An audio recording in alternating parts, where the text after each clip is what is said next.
Bienvenidos a una emisión más de Reinventando la Profesión, programa producido por la Barra Mexicana Colegio de Abogados. Reinventando la profesión. A veces, por lo que vemos en las noticias y oímos todos los días, no pasa por su mejor momento la abogacía.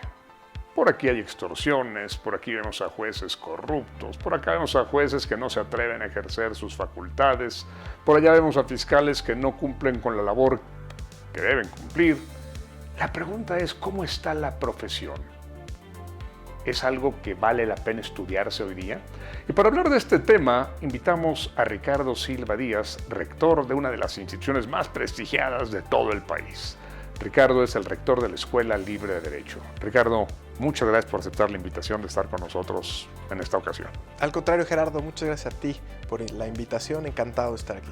Y déjame retomar lo que decía. ¿Cómo ves la profesión? A veces yo te lo confieso, me siento decepcionado de ser abogado. Digo, ¿esto hacen los abogados? ¿Los despachos de abogados se dedican a extorsionar? ¿Esto hacen los jueces constitucionales que piensan como jueces de pueblo? Y que no se atreven a tomar decisiones cuando tiene una constitución que dice aplíquelo, salve los derechos humanos, haga esto, o cuando vemos a unos fiscales que ayudan a los abogados a hacer triquiñuelas. A veces me siento decepcionado de ser abogado. ¿Cómo sientes la profesión hoy en México? Yo creo que la profesión está pasando por un mal momento, ciertamente. Creo que no hemos tenido el tino desde el gobierno y desde las instituciones de educación, tanto privada como pública, de realmente fijar miras, pero no solo eso. Creo que lo más grave dentro de la profesión es que se ha convertido en un negocio para las instituciones educativas, un negocio para quien ejerce la profesión, un negocio para muchos, y no hemos logrado romper ese círculo vicioso. Eso es lo que ha permitido que el derecho no sea hoy un factor de solución de conflictos, un factor de arreglo o de pacificación social, y que realmente sea una forma de vida, una forma en la que debes de mantenerte. Y por eso vemos tantas corruptelas, por eso vemos tanta laxitud en el principio de legalidad, por eso vemos tanto desprecio en el propio derecho. Pero aun cuando la abogacía está pasando por un mal momento, creo que eso no quiere decir que debemos de verlo todo oscuro o todo negro. Creo que al revés, cuando hablamos con los abogados o futuros abogados y abogadas que quieren entrar a estudiar esta carrera, pues hay que ponerles el doble reto de entender para qué sirve el derecho, de hacerlos ver para qué estarían defendiendo otras causas, para qué estarían trabajando en pro de la sociedad. Y sobre todo, pues que tienen un reto inmenso dentro de la sociedad mexicana para cambiar la perspectiva de la abogacía, para hacerla pasar este mal momento. Y en este escenario aciago por el que atraviesa la abogacía en México, ¿qué ofrece la Escuela Libre de Derecho? A ver, voy a hacer la pregunta más clara. ¿Cuál es la ventaja comparativa de la Escuela Libre de Derecho frente a otras grandes universidades que imparten la misma carrera? Yo creo que este es nuestro aniversario 110. 110 años cumple la escuela. Es una escuela que tiene valores inmersos que ofrecen una perspectiva totalmente distinta a otras instituciones. Empiezo por la gratuidad. Nadie, me atrevería incluso a decir, en el mundo ya conserva un sistema en donde los profesores no cobren un solo peso y que lo hagan de manera voluntaria y como parte de, no solo de un sentido de pertenencia a la institución, sino de agradecimiento a lo que fueron sus profesores. Y un círculo ahí sí virtuoso, en donde pues el profesor va a dar su enseñanza, a regresar un poco de lo que la escuela le dio.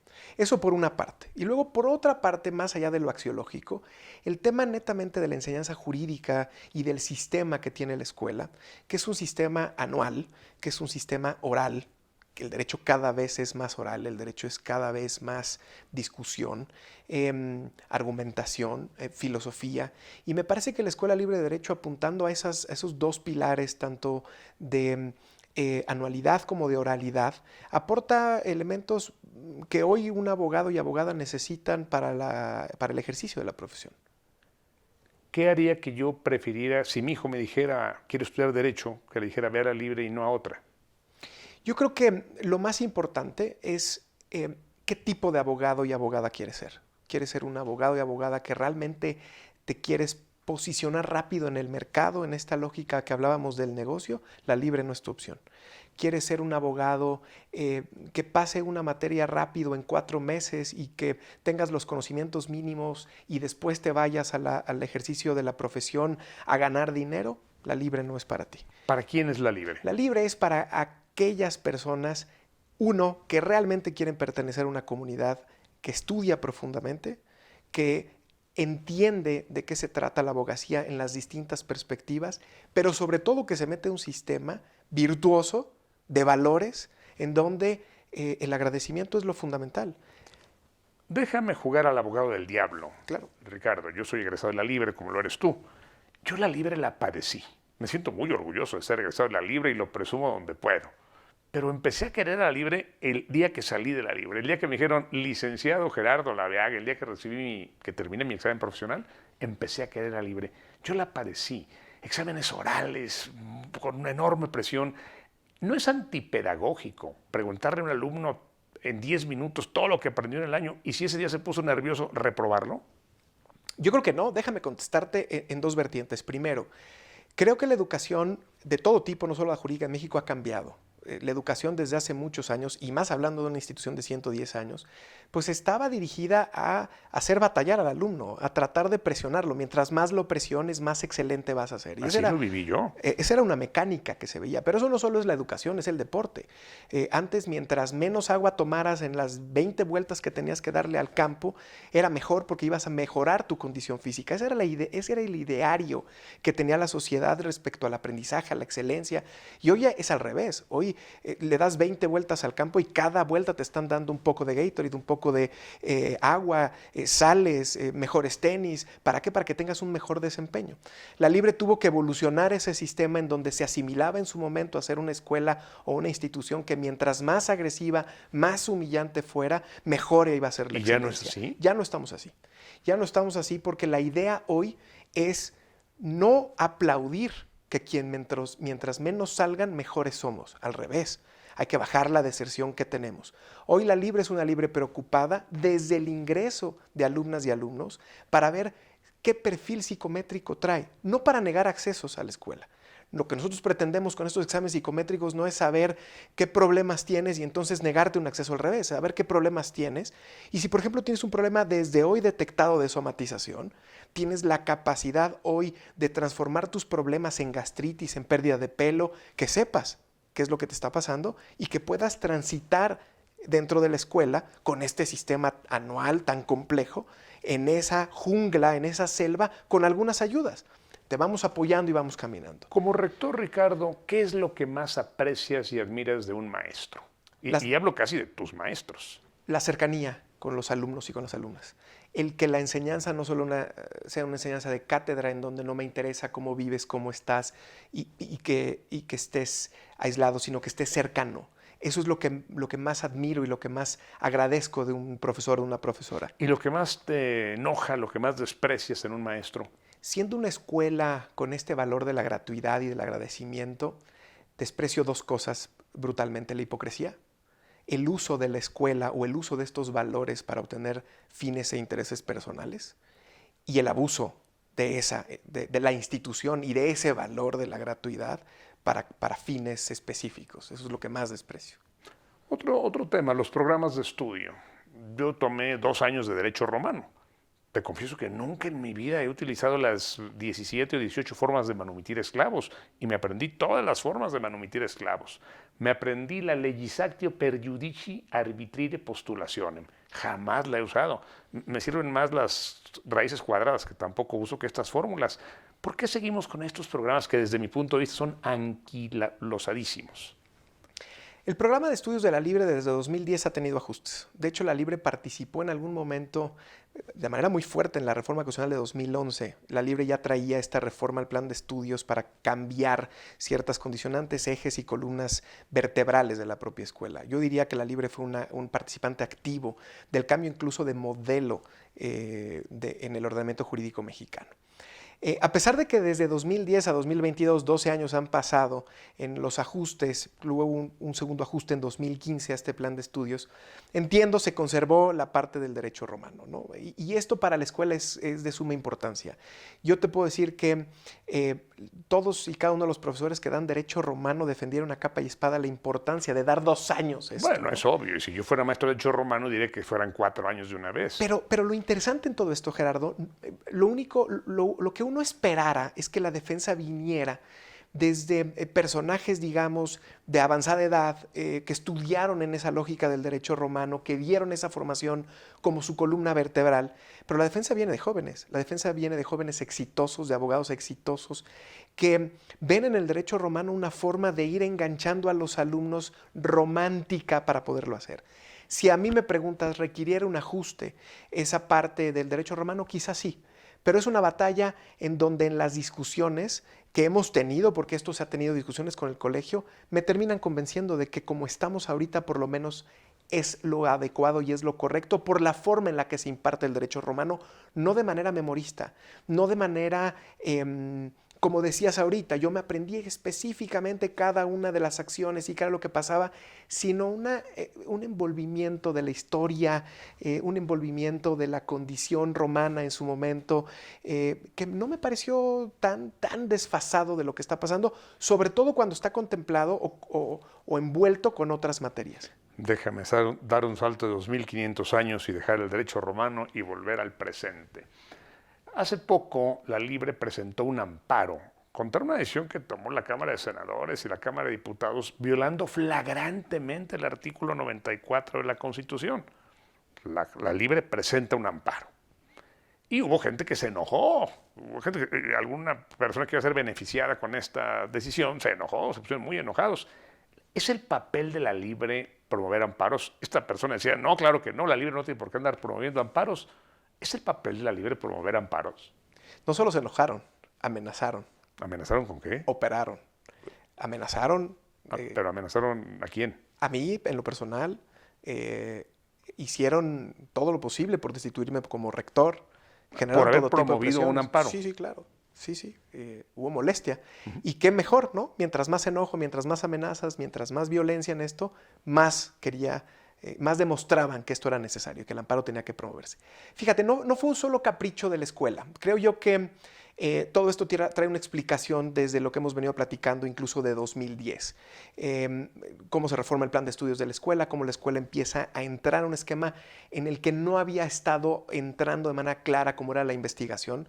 Tú lo sabes, la escuela no tenía hasta el rectorado de Morales Lechuga un centro de investigación.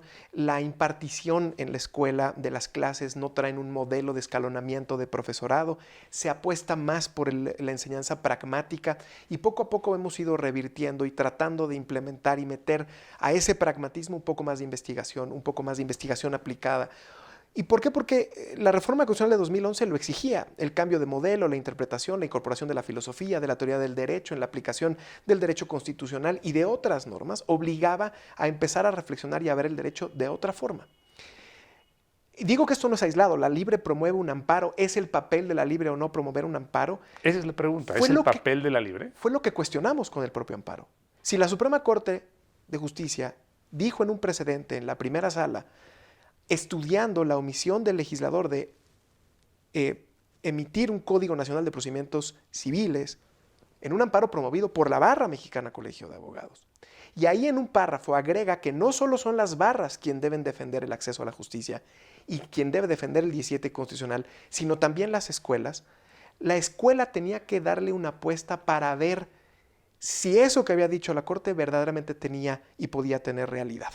Es decir, si efectivamente una escuela, con la neutralidad que la caracteriza, podía poner a debate constitucional temas de la propia reforma. ¿Qué demostró el amparo? Que todavía en México, por esta, perdóname que lo diga así, pero esta putrefacción que estamos hablando, desde que estábamos hablando al inicio de la propia entrevista, demostró que todavía México, la sociedad mexicana, no está preparada para que las escuelas intervengan en la defensa del Estado de Derecho y para que las escuelas, como lo dijo la Corte, intervengan en la defensa de la administración de justicia. Y sin embargo, si alguien tiene que intervenir y alguien tiene que hacer valer la voz del derecho, de la justicia, son las instituciones de educación superior. Por supuesto, sobre todo por su neutralidad. Y me refiero a neutralidad política, no de neutralidad ideológica. Desde luego, la ideología que hay alrededor de cada una de las instituciones va a respaldar. Y ese fue otro ejercicio de la Libre. ¿La Escuela Libre de Derecho tiene una ideología particular? No, no lo tiene, porque hemos tenido de todos colores, sabores, olores en la escuela como egresados. La pluralidad de la escuela está desde primer año, desde que puedes sentarte con el hijo de un gobernador y al mismo tiempo estudia un mexicano oaxaqueño, hijo de profesores de la rural de Oaxaca. Y esos dos compiten para ser los mejores abogados de México dentro de la propia escuela y evolucionan en esa escuela. La escuela es plural. La escuela sí tenía esa posibilidad de estar en la pluralidad. La escuela sí tenía esa posibilidad, como en su momento un grupo de egresados criticó abiertamente a Felipe Calderón, hoy criticar a este nuevo gobierno. ¿Por qué? Porque la escuela no es de nadie, porque esa ideología es transversal. No, y la escuela siempre tiene que ser, cualquier escuela, y sobre todo una de derecho, tiene que ser la conciencia jurídica del país y tiene que decir esto se vale y esto no se vale, esto se puede y esto no se puede. Aquí estás cruzando los límites y justamente el derecho es de límites, de reglas, de juego limpio. Y yo sí creo que tienen que hacerlo. Ahorita una pregunta ya más enfocada. Actualmente, el presidente de la Suprema Corte de Justicia es egresado de la Libre. El fiscal general es egresado de la Libre. El presidente de la Cámara de Diputados es egresado de la Libre. ¿La comunidad de la Libre siente muy orgullosa de estos egresados? Siempre vamos a estar orgullosos de que nuestros egresados lleguen a los puestos políticos que busquen o a los ejercicios profesionales, a las plazas, a los despachos, a las notarías. Eso siempre va a ser motivo de orgullo para la Escuela Libre de Derecho, porque el que nuestros egresados y egresadas logren sus metas es motivo de orgullo. Sin embargo, sí creo que no solo esos casos, sino también los casos del PAN, los casos de abogados, los casos de notarios, de notarias, egresadas de nosotros en donde están en el ojo del huracán y pueden ser cuestionables sus decisiones, nos ponen a pensar sobre el método. Regresando a una de las preguntas, ¿el método anual es bueno o es malo? Es bueno porque genera un pensamiento deductivo. Te obligan a estudiar todo y rápido poder contestar, aunque no te memorices todo, porque no todos tenemos esta memoria privilegiada de acordarte de todo, entonces deductivamente razonas. Pero puede estar generando ese método anual también un vicio, y es hacer todo lo que esté en mis manos por lograr un objetivo. Y quizá eso que la Libre está poniendo en la cabeza de cada uno de estos nuevos líderes que están en donde tengo que hacer todo lo que esté en mis manos para llegar a esa meta, pase por encima de quien tenga que pasar, es algo que tiene que poner a reflexión la Libre en cuanto a su método y sus alcances de lo que personalmente está dando. Yo me he preguntado muchas veces, y tú regresas un poquito al tema que nos había acercado al principio. ¿Uno sale como sale por la Libre o a pesar de la Libre? Digo, pienso en mi caso personal, creo que yo tuve éxito en la Libre, pero no porque la Libre me haya dado herramientas para tener éxito, porque yo venía de una familia, tenía una visión, tenía el entusiasmo de superar los obstáculos. Pero si yo no tengo eso, pues es imposible salir de una escuela tan agresiva, por lo menos en mi época como era la Libre. Entonces, la Libre, uno sale de la Libre porque la Libre te da herramientas o a pesar de la Libre. A veces lo considero como un obstáculo grande. El obstáculo no hace al caballo. El obstáculo prueba que el caballo puede saltar. Yo creo que en 110 años muchas generaciones salieron a pesar de la Libre. Hoy creo que las generaciones tienen que salir por la Libre. Y creo que esa es la apuesta que ha tenido este rectorado y que tuvo el rectorado de Luis Díaz Mirón desde hace 8 años, en donde, siendo una escuela netamente no solo vocacional, sino que está fortaleciendo las habilidades blandas o las soft skills en la forma en la que hablas, en la forma en la que superas, en la forma en la que nos estamos metiendo a la psicología de las personas, creo que tiene que hacer que sea una Libre que te ayude a salir adelante, a eliminar la propia deserción. ¿Cómo lo hacemos? Hay que identificar. Empezamos a hablar no por moda, Gerardo, porque eso también es cierto. Ahora las escuelas pareciera que todos estamos hablando de salud mental porque es la moda hablar de salud mental. No, yo tengo que hablar de salud mental porque el sistema es, como tú lo calificas, tan agresivo que forzosamente requiere de un apoyo psicológico, no solo para que tengas un trauma o no, sino para que no te quedes en el camino. Para que ese apoyo psicológico en donde tú puedas traer una deficiencia personal sea complementado con tu carrera profesional y que no se convierta en un obstáculo. ¿Cuál es el nivel de deserción de la Libre hoy día? Altísimo todavía. hemos tratado de disminuirlo lo más posible, pero de generaciones de 200, en los 5 años terminan 70 aproximadamente, pero digamos que en un ejercicio estricto de 5 años, que entran, solo terminan 70 egresan de quinto año. Pero de esos 70 que egresan de quinto año, probablemente la mitad solo lo hizo en el plazo o en el lapso de los 5 años.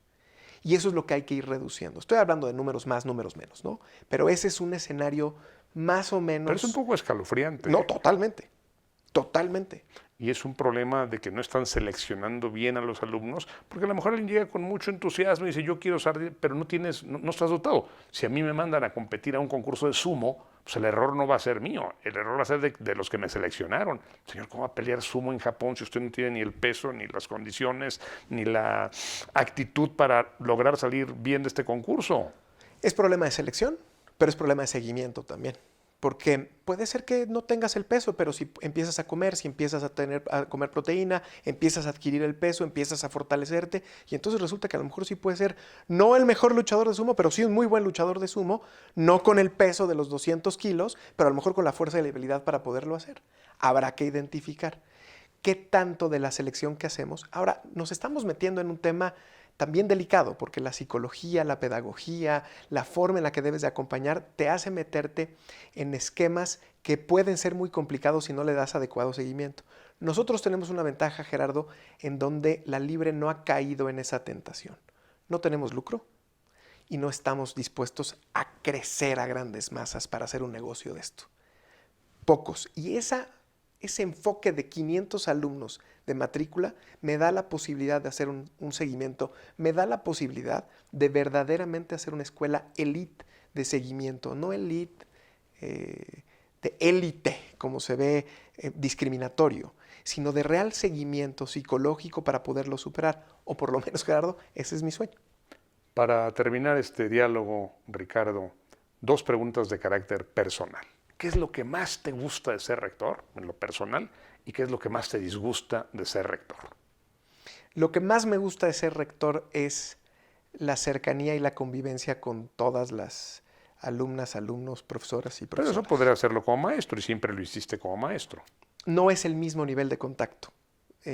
Cuando estás a cargo de la institución, siempre no solo tienes una posibilidad de solucionar problemas, sino puedes generar un nivel de confianza para ayudar a solucionar esos problemas. Y creo que hay mucho mayor comunicación y conocimiento de la problemática que están viviendo los propios alumnos y alumnas y los profesores y las profesoras. Y ese contacto humano es lo que más me gusta, el poder ayudar y así como alguien ingresa y poderle decir cómo puede egresar.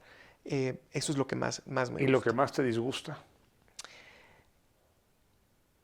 Como lo decía en una pregunta anterior, la hipocresía en algunos casos. ¿La hipocresía de quién? De algunos profesores y profesoras o de alumnos que realmente no van honestamente o a impartir clase o a recibir clases, sino a fijar intereses, a esconderse. ¿Cuáles? En el caso de una alumna y una alumna, por ejemplo, el que se esté escondiendo, ¿no? para poder obtener asistencias de manera tramposa y que no vaya a clase y que trate de obtener beneficios, ¿no? detrás de la bandera, o aquellos profesores o profesoras que tratan de utilizar a la escuela para intereses personales. Aquellos profesores y profesoras que tratan de utilizar el prestigio de la escuela para poder ganar más asuntos. Pues Ricardo, tienes un cargo fantástico, un cargo envidiable. Ser rector de una de las principales instituciones de enseñanza jurídica del país no es poca cosa. Te deseo mucho éxito en lo que viene y muchas gracias por acompañarnos. Ricardo Silva Díaz, rector de la Escuela Libre de Derecho. Muchas gracias por estar con nosotros. A ti, Gerardo, muchísimas gracias por la invitación. Y a ustedes, muchas gracias.